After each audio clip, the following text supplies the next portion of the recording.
नमस्कार, आप देख रहे हैं नेटवर्क 10। मैं हूं हरप्रीत सिंह सेठी। 16 अगस्त की रात को जिस तरीके से कठुआ ज़िले में बादल फटा था, बादल फट जाने के बाद 7 लोगों की मृत्यु हो गई थी और 11 लोग इंजर्ड हो गए थे। उसके बाद किस तरीके के ज़िला कठुआ की अगर मैं पहाड़ी क्षेत्रों की बात करूं तो किस तरीके से उस दिन का मंजर था वो आप सामने देख सकते हैं। मेरे पीछे पहाड़ी और मैं इस एक छत के ऊपर यहाँ पे खड़ा हूँ। किस तरीके से पहाड़ी से जब बारिश तेज होने लगी और किस तरीके से पहाड़ी से सारा मलबा जो यहाँ पर जितने भी घर हैं उनके अंदर आ घुसा। ये आप तस्वीरों में देख सकते हैं कि पहाड़ी किस तरीके से नीचे आई और किस तरीके से इन लोगों ने अपनी जान बचाई।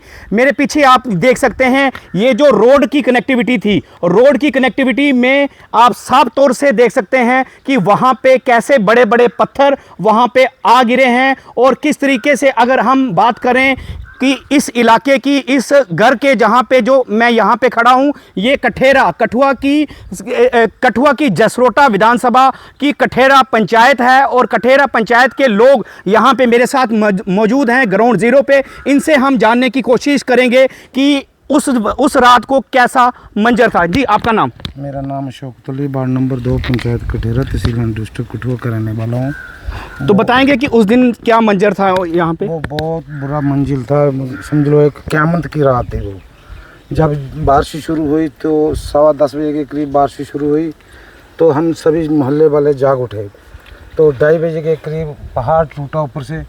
तो हमारे जो 4-5 घर हैं, 5-6-10 घर हैं जहाँ पे, सब उस पहाड़ के चपेट में आ गए।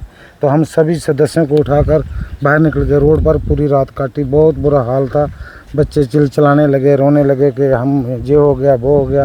फिर वहाँ से हम घर छोड़कर भाग गए। तो उसके बाद पूरी रात बारिश तकरीबन 5:30-6 बजे तक ये लगातार बढ़ती रही। हम भी 5 बजे तक बाहर ही रहे घर। अभी हम कठुआ शहर से यहाँ पर आए हैं। हम भी बड़ी मुश्किल से पैदल गाड़ी को अपनी पार करके, क्योंकि जिस तरीके के रोड के हालात हैं, रोड की कनेक्टिविटी बिल्कुल पूरी तरह से टूट चुकी है।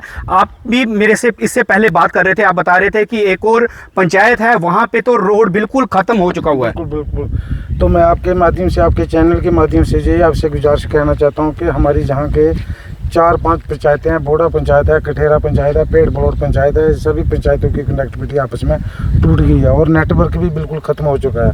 तो मैं प्रशासन से यही गुजारिश करता हूं कि रोड की कनेक्टिविटी जल्दी से जल्दी ठीक ही जाए।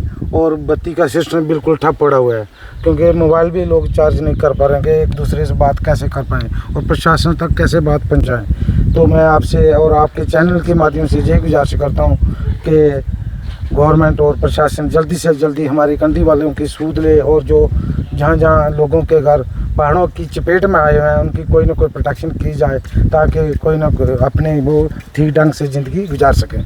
अगर मान लीजिए जिस तरीके से आप बोड़ा पंचायत की बात कर रहे हैं और भी काफ़ी पंचायत हैं, वहाँ की रोड कनेक्टिविटी जैसे टूट चुकी हुई है, बिल्कुल ख़त्म हो चुके हैं। पत्थर जब मलबा वहाँ पे रोड के ऊपर आ चुका हुआ है, जिस छोटे छोटे से पुल हैं वो भी अगर टूट गए हुए हैं, तो वो लोग अगर कोई बीमार हो जाए, कोई इमरजेंसी सर्विस हो, तो वो लोग कैसे आते हैं?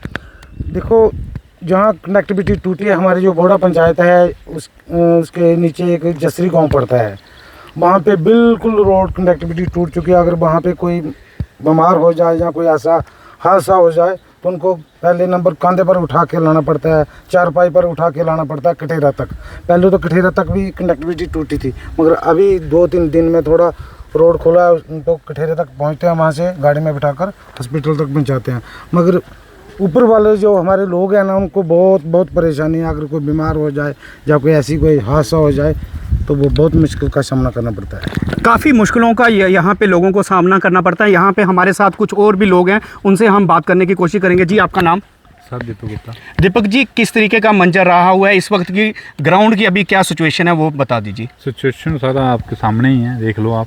तो सर, हम प्रशासन से ये उम्मीद रखते हैं कि सर ये हमारा टोटल मोहल्ला को 10-15 घरों का है, तो सारे टोटली टफ हो चुका है। हमें काफ़ी अभी भी डर, पिछली रात को भी बारिश लगी हुई थी, तो हमें काफ़ी डर लग रहा था सर कि जहाँ कोई मतलब कि कोई फैसिलिटी कोई प्रोटेक्शन बहाल हो जाए सर, तो हमारे कोई जो जो बचे हुए जो साल हैं वो निकल जाएं सर।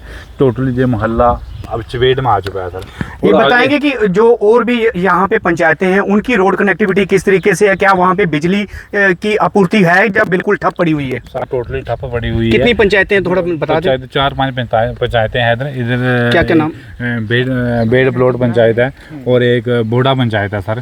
तो जो आपस में 3-4 पंचायतें हैं जिनकी की आपस में जो कनेक्टिविटी है वो टोटली ठप हो चुकी है सर। रोड कनेक्टिविटी बिल्कुल ठप हो चुकी है, तो कोई रोड की फैसिलिटी नहीं, रोड की मतलब कि जे बिजली की बड़ी प्रॉब्लम है सर। जब से 16 अगस्त का जे मंजर हुआ है तो तब तक अभी तक उन पंचायतों में सर बिजली नहीं आई हुई है। उन लोगों को काफ़ी परेशानी है।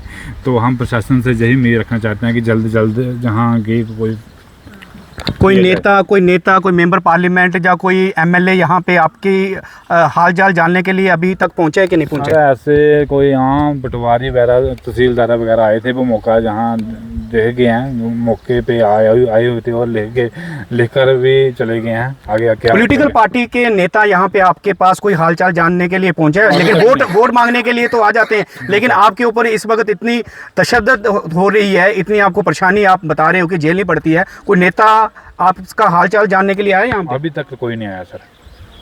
आप ये भी बता रहे थे कि यहाँ पे जो कठुआ की बाला सुंदरी माता का मंदिर है, बहुत मशहूर मंदिर है, वहाँ की क्या ऐसी स्थिति है? उस रोड की क्या कनेक्टिविटी है? टोटली सर ठप पड़ी हुई है। जहाँ से बाला सुंदरी का मंदिर होगा कोई 10-12 किलोमीटर होगा, जिस तरह की जहाँ की जो रोड की जो फैसिलिटी वहाँ तक थी, मगर अभी वहाँ कुछ ना जाना भी पड़ेगा तो वो पैदल ही जाएगा सर। टोटली रोड ठप हो चुका है। तो अभी कितने लोगों की वहाँ पे लोग रहते होंगे, कितनी आबादी होगी? काफ़ी ज़्यादा आबादी है वहाँ, कोई 400-500 लोग रहते हैं सर। तो उनको भी काफ़ी, अगर कोई बीमार पड़ गया तो उनको जहाँ तक 10 किलोमीटर पैदल लाना पड़ेगा सर, कंधों पे उठाना पड़ेगा, जहाँ कोई चारपाई पे लाना पड़ेगा। रोड की फैसिलिटी तो आप प्रशासन से अब क्या मांग करना चाहते हैं? प्रशासन से यही उम्मीद कर रखना चाहते हैं कि सर एक तो जल्द से जल्द कोई बिजली की कोई वो हो जाए, क्योंकि बिजली के वगैरह बड़ी परेशानी है। और सर रोड की जो फैसिलिटी है वो टोटल ज़्यादा से ज़्यादा थोड़ी बहुत उसको चलाया जाए, रोड को चलाया जाए। ये थे यहाँ के स्थानीय लोग, इन्होंने बिल्कुल साफ तौर पे बताया कि किस तरीके का उस रात का क्या मंजर था, और इन्होंने ये भी बताया कि नेता जब इलेक्शंस होते हैं वोट मांगने के लिए आते हैं, लेकिन जिस तरीके की त्रासदी यहाँ पर घटी है, अभी तक सिर्फ एडमिनिस्ट्रेशन के आदमी इनके पास आए हैं, तहसीलदार लेवल के, लेकिन कोई भी पॉलिटिकल पार्टी का नेता, विधायक या मेंबर पार्लियामेंट हो वो इनके गाँव तक नहीं पहुँचा हुआ है। यहाँ ना बल्कि सिर्फ एक ही गाँव की ये कहानी है। यहाँ पे काफ़ी सारी पंचायतें हैं जिनकी रोड कनेक्टिविटी बिल्कुल टूट चुकी हुई है, और बिजली की आपूर्ति भी यहाँ पे अभी तक बहाल नहीं की गई है। हमारी प्रशासन से यही अपील रहेगी, जल्द से जल्द इन लोगों का ख्याल रखा जाए और जो इनकी जायज़ मांगे हैं उनके ऊपर ध्यान दिया जाए। नेटवर्क 10 के लिए हरप्रीत सिंह सेठी, कठुआ।